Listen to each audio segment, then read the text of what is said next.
বৃন্দ আমন্ত্রণ জানাচ্ছি সম্পূর্ণ নতুন একটি ভিডিওতে। এই ভিডিওটি নৈপুণ্য বিষয়ভিত্তিক অ্যাপ মূল্যায়নের জন্য। মূল্যায়নের ক্ষেত্রে সম্মানিত স্যার আপারা অনেক বেশি প্রশ্ন করে থাকেন যে আমি একটি পিআই জমা দিয়েছি, এখন এটি কারেকশন করা দরকার, এডিট করা দরকার, পরিবর্তন করা দরকার। ফলে এই বিষয়টা নিয়ে আমার আজকের এই ভিডিও। বিষয়ভিত্তিক মূল্যায়ন জমা দেওয়ার পর পিআই পরিবর্তন করব কিভাবে, বিআই পরিবর্তন করব কিভাবে। প্রিয় দর্শক, আমরা এখন দেখে নেব পিআই জমা দেওয়ার পর কি অবস্থা, কোথা থেকে আমরা এই কাজটি করব। আপনি আপনার মোবাইল অথবা ডিভাইস থেকে অ্যাপে যাবেন, অ্যাপে প্রবেশ করবেন। আমি আগে একটু বলে রাখি, আপনি যদি ডেস্কটপে অথবা ল্যাপটপে ইনপুট করে থাকেন তাহলে এই অপশনটি পাবেন না। মোবাইলের ক্ষেত্রে এটি তাড়াতাড়ি আসবে। আপনি দেখুন এখানে অনেকগুলো বিষয় দেখা যাচ্ছে, এগুলো একজন মূল্যায়ন করছেন। তাহলে আমি এখান থেকে আপনাকে একটা বিষয় সিলেক্ট করলাম। খুব খেয়াল করে দেখবেন, আপনি সিলেক্ট করার পর এই বিষয়টি আপনি এখানে ডান দিকে দেখতে পাচ্ছেন, আমার মাউস পয়েন্টারের ঠিক সামনে একটি অপশন রয়েছে।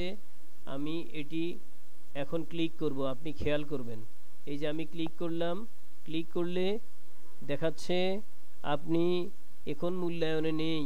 এই যে আমি এখানে দেখাচ্ছি আমার কয়টি মূল্যায়ন হয়েছে, এখানে সংখ্যার গল্প আমি দেখাচ্ছি। এখানে প্রথম যে অংশটি এইটি মূল্যায়ন হয়েছে।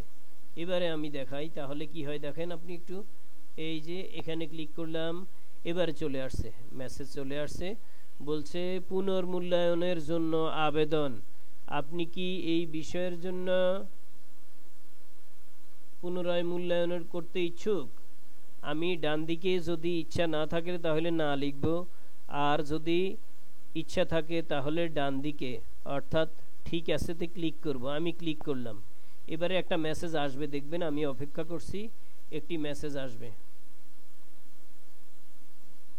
এই যে একটি মেসেজ এসেছে, বলছে আপনার অনুরোধ জমা দেওয়া হয়েছে, নিষ্ক্রিয়করণের জন্য অপেক্ষা করুন।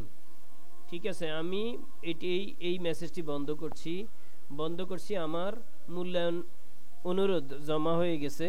এবারে আমি কোথায় জমা হয়েছে এটি আপনাকে বলছি।